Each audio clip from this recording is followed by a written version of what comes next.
안녕하세요. 이번 제자훈련 1기를 수료하고 간증을 하게 된 장은결 학생입니다. 저는 이번 제자훈련을 통해 하나님의 선하심과 사랑을 알아가게 되어 뜻깊었습니다. 제가 간증을 하기 앞서 제자훈련이 어떻게 진행되는지 부가 설명을 하자면요. 100점에서 시작하여서 70점이 되면 수료가 불가했습니다. 제자훈련 수료 조건 중에 주 3회 이상 큐티를 해야 합니다. 큐티 한 번 제출할 때마다 마이너스 2점씩 깎였는데 큐티를 하고 큐티한 내용을 전수님께 카톡으로 제출하면 됐습니다. 이제 고백을 하면요. 저는 제자훈련 초반 때 믿음이 좀 낮았었던 것 같았어요. 하나님께서 나를 사랑하신다는데 뭔가 가슴으로 와닿지가 않았었어요. 그리고 큐티를 하는 것이 하나님과 만나고 알아가려고 하는 것이 아니라 처음에는 의무감이 많이 컸었습니다. 더 가서 살짝 강박적으로 해야 한다는 느낌도 많았었어요. 그러다 보니까 한 달 가까이 제가 큐티를 제출하지 않았었습니다. 거의 제자훈련 초창기 때부터 탈락 위기였던 셈인데요. 그렇다고 까먹었네? 귀찮아 안 해야지? 약간 이렇게 가벼운 느낌은 아니었었어요. 저도 제 죄를 바라보는데 살짝 무력한 느낌이 들었었습니다.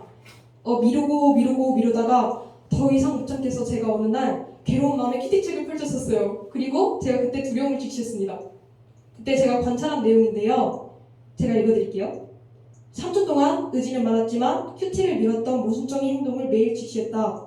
미루는 습관, 나태함, 두려움엔 내 자아가 생존 전략을 만들었는데 내 완벽한 기대에 부응하지 못할까봐 아예 행동을 안 하게 된다는 것이다. 내 모순을 매 순간 인지하고 아무리 괴로워도 평가당할 바에야 이 괴로움이 더 낫지 하는 게 무의식에 있었다라고 제가 썼는데 뭔가 큐티를 하면 제 죄, 마주하고 싶지 않은 나에 대한 사실을 마주보고 인정해야 되잖아요. 그게 뭔가 내 부족함이 자기 스스로한테도 공개되니까 또 사회에서는 부족함이 부정적인 특성이잖아요. 그래서 억눌러야 하는 게 있었어요. 그 느낌으로 계속 제가 큐티를 미뤘던 거죠. 그래서 결국 제가 제 존재를 정당화해야 된다고 큐티로 종교행위를 하고 있었던 거죠. 제 존재에 대한 사랑을 좀 채워야 된다 생각했어요. 근데 하나님께서는 이미 채워진 상태로 만드셨잖아요. 제가 그거를 깨닫지 못했던 거죠. 이때부터 제가 하나님의 선하심과 사랑을 바라보려고 노력했습니다. 사랑을 깨닫지 못할 때 하나님이 누구신지 와닿지가 않으니까 종교 행위를 제가 하게 되더라고요.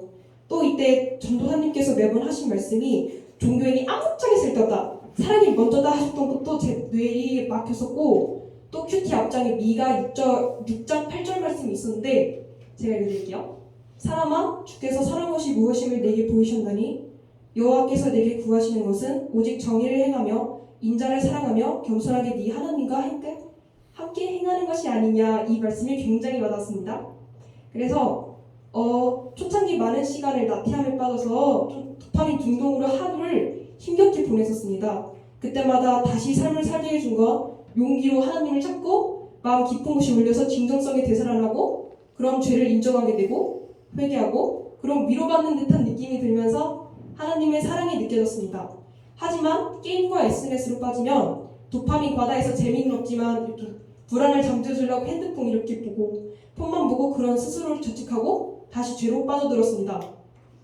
그래서 두려움을 직시하고 나니까 확실히 두려움에도 불구하고 돌파력이 생겼습니다. 그래도 좀 행동할 수 있는 거죠. 그 후로는 큐티를 빼먹지 않고 했고 하나님의 선하심을 알아가려 초점을 두니 하나님의 위로와 사랑을 느끼면서 하나님과 좀 더 가까워진 것 같았습니다. 그 후로 제 제자훈련 점수를 보니까 너무 아쉬운 거예요. 거의 탈락 위기였으니까 그때 마침 암송구절로 감회가 가능했어요. 그래서 암송구절을 외우면 마이너스 3점에서 마이너스 1점 정도를 이렇게 감회해 주셨어요.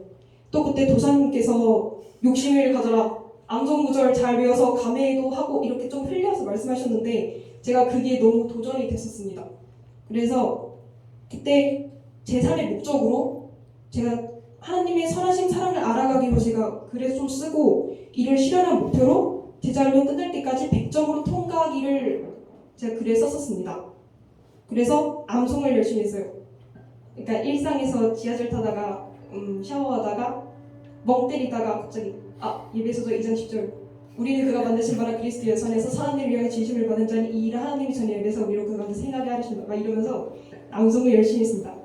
그러다가 재미도 붙고 성경 보다가 혼자 외울 만한 구절도 막 찾기도 하고 그러면서 네 전도사님께서도 계속 암송의 중요성을 말씀해 주셨는데 암송의 장점은 진짜 기도하다가 아니면 하나님 생각이 진짜 1도 안 날 때 그냥 살면서다가 그냥 갑자기 훅 생각이 나요. 그때 다시 회개할 수 있게 해주시고 또는 그때 이 말이 그거였구나 하게 해주신다. 그렇게 해서 네 결국 100점으로 다행히 제자훈련을 수료하게 되었습니다. 하나님의 자녀로서 얼마나 잘 살지는 모르겠지만 확신하는 건 제가 하나님의 사랑으로부터 나는 벗어날 수 없구나 이 생각을 하게 되었고요. 그래서 또 로마서 8장 38절과 39절 말씀도 와닿습니다. 내가 확신하노니 죽음이나 생명이나 천사들이나 하늘의 권세자들이나 현재일이나 장래일이나 능력이나 가장 높은 것이나 가장 낮은 것이나 그 밖에 어떤 피조물이라도 우리를 우리 주 그리스도 예수 안에 있는 하나님의 사랑에서부터 끊을 수 없으리라 이렇게 하는 말씀이 있는데 굉장히 와닿았습니다. 네, 이렇게 간증을 끝마치겠습니다. 감사합니다.